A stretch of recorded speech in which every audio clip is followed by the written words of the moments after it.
Hello guys, മൗനരാഗത്തിൻ്റെ പുതിയ episode റിവ്യൂയിലേക്ക് എല്ലാവർക്കും സ്വാഗതം. അങ്ങനെ രൂപ രാഹുലിന് കാശ് കൊടുക്കുകയാണ് കേട്ടോ.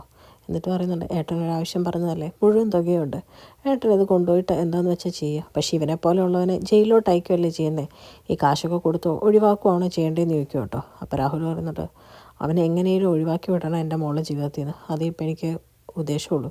അവനെ ജയിലിലോട്ടൊന്നും വിട്ട് കഴിഞ്ഞാൽ നമ്മൾ പ്രതീക്ഷിക്കുന്ന പോലെ കാര്യമൊന്നും നടക്കുകയില്ല. തൽക്കാലം നീ ഒരു കാര്യം ചെയ്യണം രൂപേ, വൈകിട്ട് വീട്ടിലോട്ട് വന്ന് അവളെയും കുഞ്ഞിനെ കൊണ്ട് അവിടെ നിന്ന് കൂട്ടിക്കൊണ്ട് പോകണം. അപ്പം ഞാൻ എങ്ങനെയും കാശ് കൊടുത്ത് അവനെ ഇവിടെ നിന്ന് ഒഴിവാക്കിക്കോളാം. പിന്നെ പയ്യെ പറഞ്ഞ് എല്ലാം മനസ്സിലാക്കി അവളെ അതിൻ്റെ വിവാഹം നടത്തണം എന്നൊക്കെ പറയും കേട്ടോ. ഇതൊക്കെ രൂപ സമ്മതിച്ച പോലെ അങ്ങ് ചിരിച്ച് അഭിനയിക്കുവാണ്.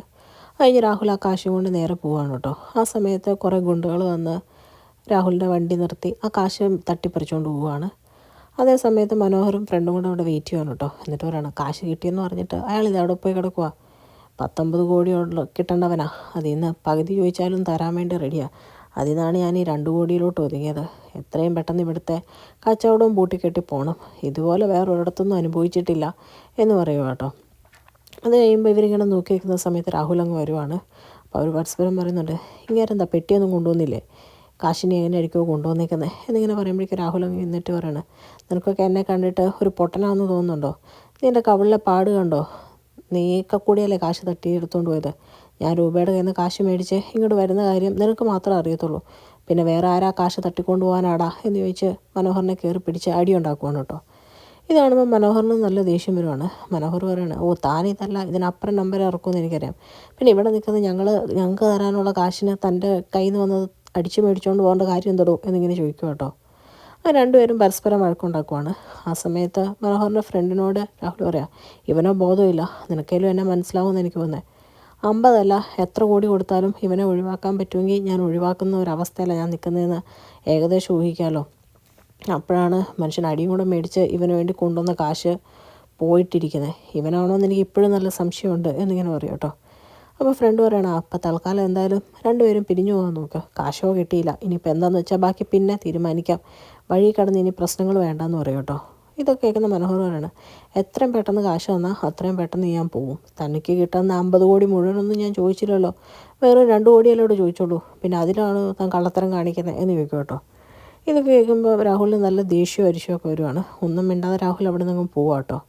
കഴിഞ്ഞ് വണ്ടിക്കകത്ത് കയറി കഴിയുമ്പോൾ മനോഹറിനോട് ഫ്രണ്ട് ചോദിക്കുന്നുണ്ട്, എടാ അങ്ങേര് പറഞ്ഞത് ശരിയായിരിക്കുമോ എന്ന് ചോദിക്കുമ്പോൾ മനോഹർ പറയുന്നുണ്ട്, പറയാൻ പറ്റുമല്ല, പറഞ്ഞത് ശരിയാവാനാണ് ചാൻസ് കൂടുതൽ, എന്നെ എങ്ങനെയും ഒഴിവാക്കി വിടണം എന്നായിരിക്കുമല്ലോ അങ്ങേര് ഓർത്തുകൊണ്ടിരിക്കുന്നത്. അപ്പോൾ പിന്നെ എനിക്ക് എത്ര തന്നാലും ഒഴിവാക്കി വിടാനുള്ള കാര്യം നോക്കുള്ളൂ, ആ കാശിനി ആര് കൊണ്ടുപോയതായിരിക്കുമോ എന്നിവരിങ്ങനെ പരസ്പരം പറഞ്ഞുകൊണ്ടിരിക്കുവാണ് കേട്ടോ. അത് കഴിഞ്ഞ് കാണിക്കുന്ന ഗുണ്ടകൾ ആ കാശ് കൊണ്ട് നേരെ കിരണിൻ്റെ കയ്യിൽ കൊടുക്കുവാണ്.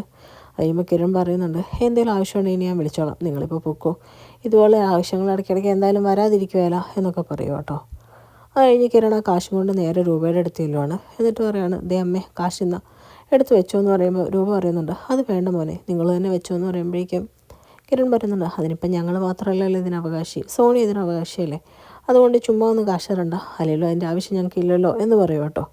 അപ്പോഴേക്ക് രൂപ പറയുന്നുണ്ട്, ഇത് തന്നെ സോണിയും പറയുന്നത്, അവൾക്ക് വേണ്ടതെല്ലാം ഞാൻ ഓൾറെഡി കൊടുത്തല്ലോ, ഇനിയുള്ളതൊക്കെ നിങ്ങൾക്കുള്ളതല്ലേ എന്നിങ്ങനെ ചോദിക്കും കേട്ടോ. അപ്പം കിരൺ പറയുന്നുണ്ട്, അങ്ങനെയൊന്നും ഇല്ല അമ്മേ, അവൾ ഹാപ്പിയായിട്ട് കഴിയട്ടെ, ഞങ്ങൾക്ക് ഇപ്പം ആവശ്യത്തിലേറെ സ്വത്തും സമ്പാദ്യമൊക്കെ ദൈവം അനുഗ്രഹിച്ചുണ്ട് എന്ന് പറയും കേട്ടോ.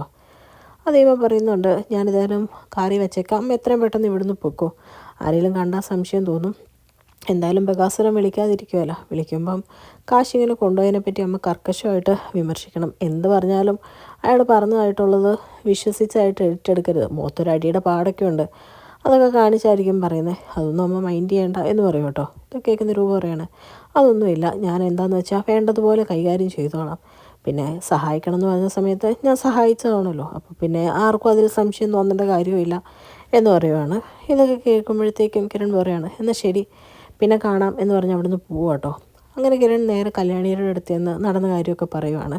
അപ്പോഴേക്കും കല്യാണി പറയാണ്, ഇനി ഇതിൻ്റെ പേരിൽ അവിടെ എന്തെങ്കിലുമൊക്കെ പ്രശ്നമായിരിക്കുമല്ലോ. അപ്പോൾ കിരൺ പറയുന്നുണ്ട്, പ്രശ്നം ഉണ്ടാവട്ടെ, അങ്ങനെ പരസ്പരം എല്ലാം കൂടെ അവിടെ കിടന്ന് കൂട്ടിയടിച്ച് മരിച്ചാലും എനിക്ക് പ്രത്യേകിച്ചൊന്നും തോന്നത്തില്ല, അതുപോലത്തെ പ്രശ്നങ്ങളല്ല എൻ്റെ കുടുംബത്തിൽ അവരുണ്ടാക്കി വെച്ചിരുന്നത്, അത്രയ്ക്കൊന്നും ഇല്ലല്ലോ എന്നിങ്ങനെ പറയുക കേട്ടോ. അപ്പോഴും കല്യാണി പറയുന്നുണ്ട്, എന്തായാലും മനുഷ്യരല്ലേ, മാറ്റങ്ങളൊക്കെ വരുമായിരിക്കും, ചിലപ്പോൾ അവൻ മാറുമായിരിക്കും എന്നൊക്കെ പറയുമ്പോഴും കിരൺ പറയുന്നുണ്ട്, അങ്ങനെയൊന്നും നടക്കുമെന്ന് എനിക്ക് തോന്നുന്നില്ല, നടന്നാൽ നല്ലത് എന്നിങ്ങനെ പറഞ്ഞിട്ട് കിരൺ അങ്ങ് കയറിപ്പോവാം കേട്ടോ. അതിന് കല്യാണി ഇങ്ങനെ വെളിയിൽ നിന്ന് പുറത്തോട്ട് നോക്കുമ്പോഴേക്കും സരയു ജനൽ ഓർക്കുവാണ് കേട്ടോ. കല്യാണീനെ കാണുമ്പോഴത്തേക്കും ദേഷ്യമൊക്കെ കാരണം സരയു പോടി എന്ന് പറയും കേട്ടോ. ഇത് കേൾക്കുമ്പോഴത്തേക്കും കല്യാണിക്ക് നല്ല ദേഷ്യമാണ്. എന്നിട്ട് മനസ്സിൽ ചിന്തിക്കുക, ഇവക്കെന്താ ഇനി വട്ടായോ, ചുമ്മാ നിന്ന് പിച്ചും പേയൊക്കെ വിളിച്ച് പറയുന്നത് എന്നിങ്ങനെ ചിന്തിക്കുവാണ്. ആ സമയത്ത് കല്യാണിയും പറയുകയാണ്, നീ കയറി പൊടി എന്ന് പറഞ്ഞിട്ട് നേരെ മൈൻഡ് ചെയ്യാതെ അകത്തോട്ട് കയറി പോവാം കേട്ടോ. പിന്നെ കാർത്തികയുടെ അമ്മയും കല്യാണത്തിൻ്റെ കാര്യമൊക്കെ പറയുവാണ്. ബാലണ്ണനെയും രായപ്പനെയൊക്കെ കൂട്ടി ഈ തവണ 5 സ്റ്റാർ ഹോട്ടലിൽ രജിസ്റ്റർ മാരേജ് അല്ലാതെ കല്യാണം ചടങ്ങായിട്ട് നടത്താനാണ് പ്രകാശൻ ഉദ്ദേശിച്ചേക്കുന്നതെന്നും അതിനും കുറേ കാശ് പൊട്ടിക്കട്ടെ എന്നൊക്കെ പറയും കേട്ടോ. അത് കഴിയുമ്പോൾ ലക്ഷ്മിയമ്മ പറയുന്നുണ്ട്, എന്തേലുമൊക്കെ കാണിക്കട്ടെ, എല്ലാം കഴിയുമ്പോൾ നമുക്ക് കിരണിനോടും കല്യാണിയോടും എല്ലാ സത്യങ്ങളും തുറന്നു പറയണം. ഇവിടെ നമ്മളെ ആർക്കെങ്കിലും സഹായിക്കാൻ പറ്റുമെങ്കിൽ അത് അവർക്ക് മാത്രമായിരിക്കും എന്നൊക്കെ പറയും കേട്ടോ. അപ്പോഴും കാർത്തിക ചോദിക്കുന്നുണ്ട്, അതുകൊണ്ട് അവർക്കിനി എന്തെങ്കിലും പ്രശ്നം വരുമോ അമ്മേ എന്ന് ചോദിക്കുമ്പോഴത്തേക്കും അങ്ങനെയൊന്നും ഇല്ല മോളെ എന്നൊക്കെ പറഞ്ഞ് ആശ്വസിപ്പിക്കുവാണ്. ആ സമയത്ത് വിക്രം അവിടെ ഫുഡ് കഴിക്കാൻ വേണ്ടി വരും കേട്ടോ. ആ സമയത്ത് ബാലണ്ണനും ചാടി ഇറങ്ങുവാണ്. അപ്പോഴേക്കും വിക്രം ചോദിക്കും, താനെങ്ങോടാടോ ഈ വരുന്നത്?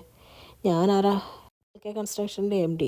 താനോ അവിടുത്തെ വെറും ഒരു സാധാ തൊഴിലാളി. താനപ്പോൾ എൻ്റെ കൂടെ വന്നിരുന്ന് ഫുഡ് കഴിച്ച് കഴിഞ്ഞാൽ അതെൻ്റെ അഭിമാനത്തിന് കോട്ടം തട്ടുകയല്ലേ എന്നിങ്ങനെ ചോദിക്കും കേട്ടോ. അപ്പം ബാലണ്ണൻ പറയുന്നുണ്ട്, ഞാൻ പ്രകാശൻ്റെ കൂടെ പോകുമ്പം എപ്പോഴും പ്രകാശൻ്റെ കൂടെയാണ് കഴിക്കാറ് എന്ന് പറയും കേട്ടോ.